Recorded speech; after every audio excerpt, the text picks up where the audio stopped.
वालेकुम नादरीन, आप YouTube channel देख रहे हैं। मैं इमरान खान हूँ। खबरें ही खबरें हैं और बहुत सारी खबरें हैं, लेकिन जल्दी से इसको रिव्यू कर लेते हैं, आप तक मैं पहुँचा देता हूँ। एक तो शुरू मैं करना चाह रहा हूँ राणा सनाउल्लाह साहब के स्टेटमेंट से, जिसमें राणा सनाउल्लाह ने यह कहा कि पीपल्स पार्टी आसिफ अली जरदारी ने हमें तहरीक अदम एतमाद के लिए कायल किया, यानी अब उसका बोझ महसूस कर रहे हैं। इक़्तिदार का नशा थोड़ा सा उतरा है 2-2.5 महीने के बाद, तो अब समझ आ रही है कि कौन सा जलता हुआ टायर इनके गले में डाल दिया गया है। शुरू में तो बड़ा मज़ा आता है कि आपको ओहदा मिल गया, प्रोटोकॉल मिल रहा है, लोग आगे पीछे भाग रहे हैं, मुकदमात ख़त्म हो रहे हैं। लेकिन जब ठहराव आता है, आप देखते हैं कि आपने कुछ गेन किया या लूज़ किया। जब आप अपने हलकों के अंदर जाके वहाँ से तफसीलात पूछते हैं, अपने लोगों से आपकी बातचीत होती है, तो आपको पता चलता है कि ग्राउंड पे आपने कितना कुछ लूज़ कर दिया है। इमरान खान, जिनकी पॉलिटिकल मामलात इतने अच्छे नहीं थे आज से चंद महीने पहले तक महंगाई की वजह से, अब वो पाकिस्तान की सबसे ज़्यादा मकबूल पॉलिटिकल शख्सियत बन चुके हैं वंस अगेन। और उनकी पार्टी बड़े पैमाने पर पूरे पाकिस्तान में इलेक्शन जीतने की अहलियत रखती है इस वक्त, और उसका रीज़न ये है कि महंगाई भी कई गुना बढ़ गई, साथ ही साथ बैड गवर्नेंस भी है, पाकिस्तान की आज़ादी और ख़ुद मुख्तारी भी गई। शहबाज शरीफ साहब के स्टेटमेंट्स को अगर आप देखें, अच्छा ये कह क्यों रहे हैं राणा सनाउल्लाह साहब, जरदारी साहब पे क्यों डाल रहे हैं, ये आने वाले वक्त में आप देखेंगे PMLN जो है वो ये बयानियां बनाएगी। ये इसको संभाल कर रखिएगा मेरे क्लिप को। आने वाले वक्त में इलेक्शन से पहले मुस्लिम लीग नून ये बयानियां बनाना शुरू करेगी कि पीपल्स पार्टी ने एस्टेब्लिशमेंट के साथ मिलकर हमें फंसा दिया था, और इमरान खान का सारा किया कराया जो गुनाह है या जो उसके जराइम हैं वो हमारे ऊपर लाद दिए थे। मैं दोबारा बोल रहा हूं, और ये इससे मिलता जुलता ही होगा। मुस्लिम लीग नून आने वाले दिनों में ये बयानियां बनाएगी कि पीपल्स पार्टी ने एस्टेब्लिशमेंट के साथ मिलकर इमरान खान के गुनाहों का बोझ हमारे ऊपर लाद दिया, और हम फंस गए अपने मुल्क को और अपनी कौम को मुसीबत से निकालने के चक्कर में। यह कहेगी PMLN आने वाले वक्त में। इसके कभी इम्कानात हैं। अब इसकी ग्राउंड्स बनाई जा रही हैं कि हमें बताया गया था कि आर्मी चीफ इमरान खान साहब को इस तरह का बंदा ले आएंगे, हम सबको जेलों में डाल दिया जाएगा, हालात बहुत ख़राब हो जाएंगे। यानी हामिद मीर ने भी एक ऐसा मौक़िफ़ दिया कि जनाब इमरान खान साहब आर्मी चीफ को हटाने वाले थे, दूसरा ला रहे थे, और निज़ाम पूरा का पूरा बदलने वाले थे, और पार्लिमानी सिस्टम भी चला जाता। तो डेमोक्रेसी के लिए जरदारी साहब ने PMLN का साथ दिया और उन्होंने इमरान खान साहब को हटा दिया। बज़ाहिर हामिद मीर ने यह बात की है। अब यह भी एक तरह की साजिश है। यानी जब तहरीक अदम एतमाद आप इस मकसद के लिए लाए थे, तो फिर आप ये मकसद लिख देते तहरीक अदम एतमाद लाते हुए कि हमें खतरा है कि इमरान खान साहब आर्मी चीफ को हटाने वाले और एक ऐसे शख्स को आर्मी चीफ लाने वाले हैं जिसके बाद हालात बहुत ख़राब हो जाएंगे, ये जमहूरियत और निज़ाम को उलट देंगे। इस तरह की चीज़ें लिख देते ना। वहाँ तो आप लिख रहे थे गवर्नेंस के ऊपर और महंगाई के ऊपर, तो महंगाई जिस बुनियाद पे तहरीक अदम एतमाद लाई गई वो महंगाई तो बढ़ती चली जा रही है। शहबाज शरीफ साहब ने मजीद ये बुरी खबर सुनाई है कौम को कि अभी मुश्किलात आनी हैं, ज़ात से हटकर फैसले करना होंगे। ये शहबाज शरीफ साहब कह रहे हैं। अगर रियासत है तो सियासत भी हो जाएगी। IMF से शराइत तकरीबन तय हो गई हैं। IMF कह रहा था कि हमें एतमाद नहीं है, यानी शहबाज शरीफ की हुकूमत पर एतमाद नहीं है, अभी मजीद मुश्किलात आएंगी। ये शहबाज शरीफ साहब का कहना था। हमें बड़ी तकलीफ हुई कीमतें बढ़ाने पे। बातें वो इस तरह की करते हैं, लेकिन महंगाई बढ़ाने से चूकते नहीं हैं और लगातार बढ़ाते चले जा रहे हैं। आलमी मंडी में तेल की कीमत के हवाले से मेरे पास एक खबर है। लगातार आलमी मंडी में तेल की कीमत कम हो रही है, लेकिन तेल की कीमत कम होने के बावजूद पाकिस्तानियों को रिलीफ नहीं दिया जा रहा, बल्कि मिफ्ता इस्माइल ने जो डील किया है IMF के साथ, अगर उसके अंदर आप देखें तो जो उनके अपोनेंट्स हैं पॉलिटिकल, वो ये क्लेम कर रहे हैं कि 50 रुपए तो ये अब लेवी लगाएंगे और सेल टैक्स लगाएंगे तेल के ऊपर, तो ये पेट्रोल की कीमत को 234 रुपए तक नहीं रोकेंगे, इसको 250-300 रुपए तक ले जाएंगे, और इसी तरह पब्लिक के ऊपर मजीद बोझ पड़ेगा, जबकि डीजल की कीमत को उससे ऊपर ले जाएंगे। अब आलमी मंडी में कीमतें लगातार कम हो रही हैं। अगर तो कीमतें कम हो रही हैं तो पब्लिक को आप रिलीफ दें। अगर आप आलमी मंडी का बहाना लगाते हैं तो वो भी कीमतें कम हो रही हैं। पहले आपने इमरान खान और IMF के मुआहदे का बहाना लगाया, फिर IMF से आपको डांट पड़ी, तो आपने अगर सच बोला, आपने कहा नहीं जी IMF के मुआहदे की वजह से पाकिस्तान में पेट्रोलियम मसनूआत की कीमतें नहीं बढ़ी और इमरान खान का उसमें कोई कसूर नहीं है, ये आलमी महंगाई है। अब आलमी महंगाई कम हो रही है, यानी आलमी मंडी में खाम तेल की कीमतों में मुसलसल कमी का रुझान है और ये लगातार कम होते होते एक मरतबा फिर आज कम हुई है 2.23 डॉलर्स और अब ये रह गई है 103.8 डॉलर्स, यानी 104 डॉलर से भी कम हो गई है। तो आलमी मंडी में अमेरिकी खाम तेल मल्टीपल रीजंस की वजह से उसकी कीमत नीचे आ रही है, उन्होंने 3% कमी मजीद कर दी है।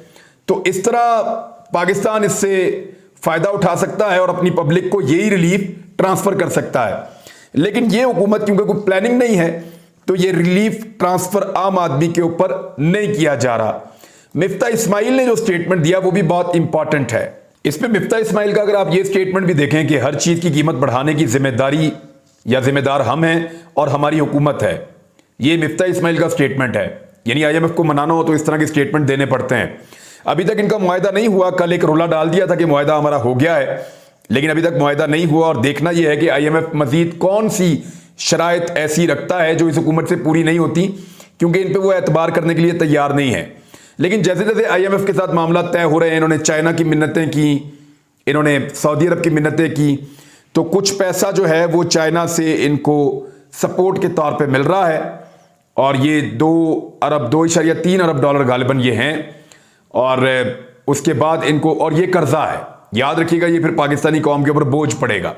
IMF से भी कर्जा ले रहे हैं, चाइना से भी कर्जा ले रहे हैं, सऊदी अरब से भी कर्जा ले रहे हैं, तो ये कोई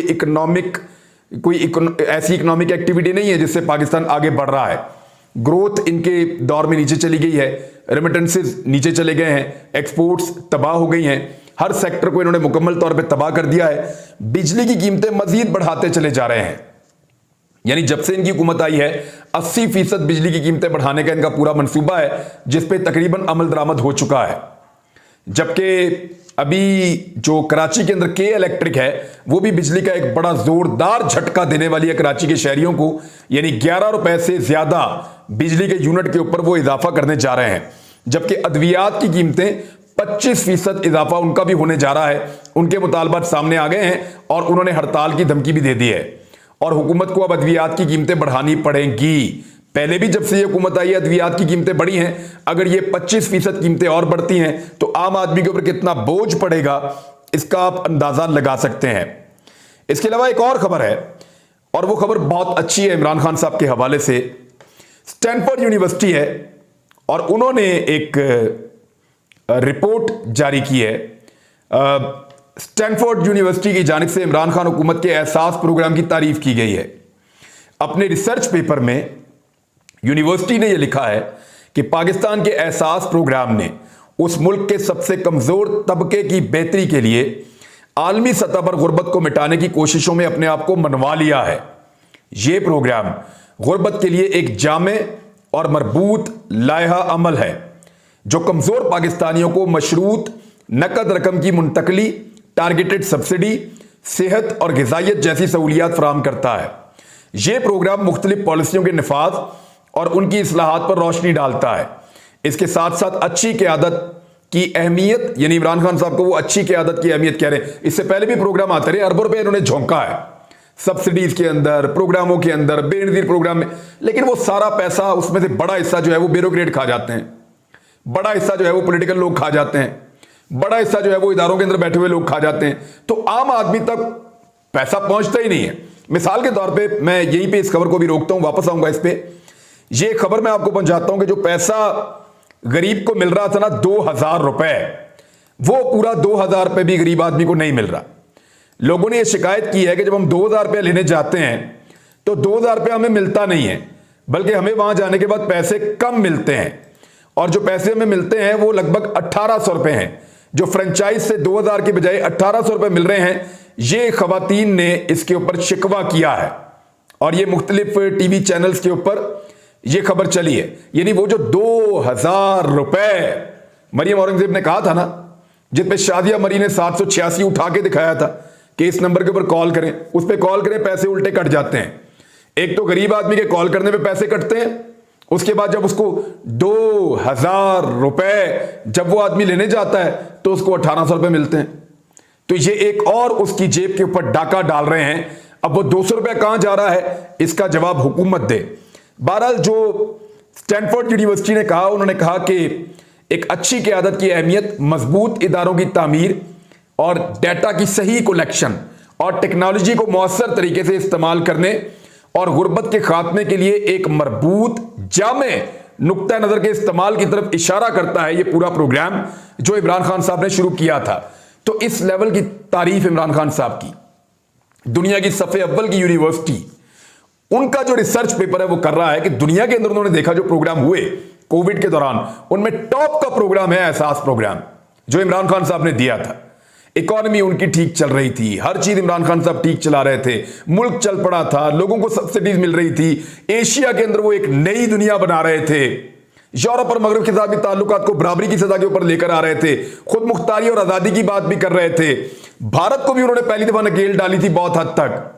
लेकिन यह सारा कुछ रिवर्स गियर में डाल दिया गया और इस वक्त पाकिस्तान की आजादी और खुद मुख्तारी के ऊपर बड़े बड़े सवालात हैं।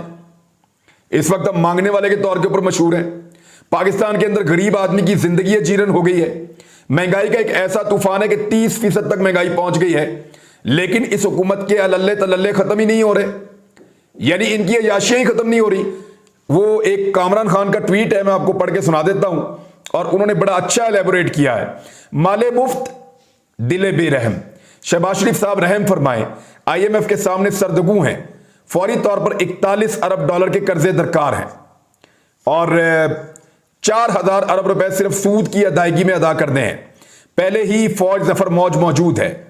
आखिर कितने वुज़रा मुशीर मावनी ने खुसूसी आपको चाहिए, आपको काबीना में खुदारा पाकिस्तान पर रहम करें। ये जो इन्होंने 3 और बंदे लगा दिए हैं, मिस्टर शाह अवैस नूरानी और डॉक्टर मोहम्मद जहांसेब खान और मिस्टर जफरुद्दीन महमूद, ये और बंदे 3 लगा दिए हैं, तो अब 1 दर्जन के करीब इनके मावनी ने खुसूसी शहबाज शरीफ साहब के हो गए हैं।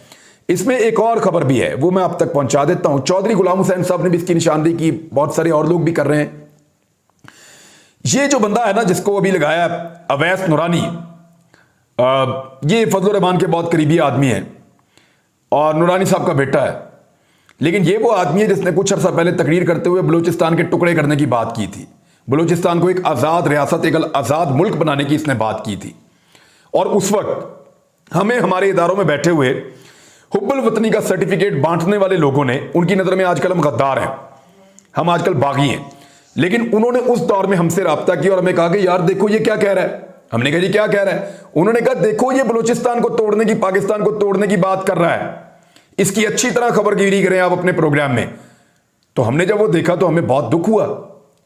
हमने कहा जी ये तो वाकई पाकिस्तान के साथ ज्यादती है, आप इनको नेशनल लीडर आपने इनको बनाया हुआ है और ये पाकिस्तान तोड़ने की बात कर रहे हैं। तो उस वक्त हमने इस मामले को बहुत उठाया था और उस वक्त जो हमारे दोस्त हैं जिनकी नज़र में आजकल हम बागी हैं, चंद लोग हैं, वैसे सबकी नज़र में तो नहीं है, 99% लोग हमारे साथ खड़े हैं, थोड़े से लोग हैं जिनको ये लगता है कि ये बागी हैं, लेकिन बदकिस्मती से उनको जो लगता है वो उसके ऊपर इंप्लीमेंट भी करते हैं, हमारे ऊपर पर्चे वर्चे भी करवा देते हैं और हमें रजिस्टर्ड भी कर देते हैं कि ये बागी हैं, बगावत करते हैं। बहरहाल ये वो आदमी है जिसने पाकिस्तान को तोड़ने की बात की और आज वो काबीना का हिस्सा है, लेकिन हमारे दोस्तों को उसके ऊपर कोई एतराज नहीं है। एक सर्वे आया जी, वो सर्वे भी मैं आपके सामने रख देता हूं, और ये जो सर्वे है ये सर्वे आयरस ने किया है और पंजाब के 5 बड़े शहरों में ये सर्वे किया गया है। और पंजाब के आपको पता है बड़े शहरों के अंदर ज्यादातर PMLN मजबूत है, मुस्लिम लीग नून शहरी जमात है पंजाब की। देही इलाकों में उनकी वो बात नहीं है, देही इलाकों में पहले पीपल्स पार्टी होती थी, अब PTI वहां पे चली गई है। लेकिन शहरी इलाकों में जो 5 बड़े शहरों में ताज़ा तरीन सर्वे किए गए उनके मुताबिक 67% लोग ये चाहते हैं, यानी 2/3 से ज्यादा अक्सरियत पंजाब की ये चाहती है कि फौरी जनरल इलेक्शन मुनक्कद करवाए जाएं। सर्वे गैर सरकारी तंजीम आयरस ने किया है और ये अब आपके सामने है कि लोग चाह रहे हैं कि इलेक्शन करवाया जाए, लेकिन सिर्फ जो मौजूदा इंपोर्टेड सरकार है वो डर रही है इलेक्शन में जाने से, क्योंकि उन्होंने लोगों का बेड़ा गर्क कर दिया है। और दूसरा वो इनके जो हैंडलर्स हैं या इनके जो सहूलतकार हैं वो भी डर रहे हैं, वो नहीं चाहते कि इलेक्शन के अंदर जाया जाए, बल्कि वो इलेक्शन से फरार चाहते हैं। उन्हें पता है कि अगर इस वक्त इलेक्शन हुआ तो बहुत बड़ी सूरत-ए-हाल होगी, इमरान खान वापस इक़्तिदार में आ जाएगा और फिर वो सबको बताएगा कि उसको क्यों निकाला, और वो सारे मामला जो हैं वो उनके लिए मुश्किल हो जाएंगे जो सहूलतकार हैं। 4 चीजें जो हैं वो आजकल सामने आ रही हैं जिनकी वजह से इमरान खान साहब को निकाला गया है। यानी अब तक जो अंडरस्टैंडिंग है, ये सोशल मीडिया पे बहुत ज्यादा 4 चीजें वायरल हैं। एक तो ये कहा जाता है कि लोकल खानदानी सियासत जो है वो दफन हो रही थी। बड़े जो सियासी खानदान है उनकी खानदानी सियासत दफन होने जा रही थी इमरान खान के आगे बढ़ने से। दूसरा, पाकिस्तान की एस्टेब्लिशमेंट से ज्यादा एक ताकतवर लीडर उभर रहा था और एस्टेब्लिशमेंट कभी यह बात बर्दाश्त नहीं करती कि उनसे ज्यादा ताकत या मकबूलियत किसी और के पास हो। तीसरा, पाकिस्तान की मईशत बेहतरी की तरफ जा रही थी और आने वाले सालों में हम IMF या अमेरिका की जो पकड़ है उससे बाहर निकल सकते थे और उनकी यह जारादारी हमारी मईशत के ऊपर या हमें कंट्रोल करने की उनकी सलाहियत जो है वो कमजोर होती चली जा रही थी। और चौथी रीजन ये बताई जा रही है कि आम पाकिस्तानी ज़हनी तौर पर तरक्की पसंद हो रहे थे। एक और बहुत बड़ी खबर है मौलाना फजल रहमान के बारे में और वो इसराइल के साथ जुड़ी है। वो मैं आपको अगले व्लॉग में जरूर बताऊंगा और ये क्लेम बड़ा खौफनाक है। अल्लाह करे ये बात गलत हो, लेकिन मैं ये रिपोर्ट आपके सामने रख दूंगा कि मौलाना फजल रहमान साहब के बारे में क्या कहा जा रहा है। तो नाज़रीन, अब तक के लिए इतना ही। अपना ख्याल रखिएगा, अपने इस चैनल का भी। मुलाकात होती है अगले व्लॉग में। अल्लाह हाफिज।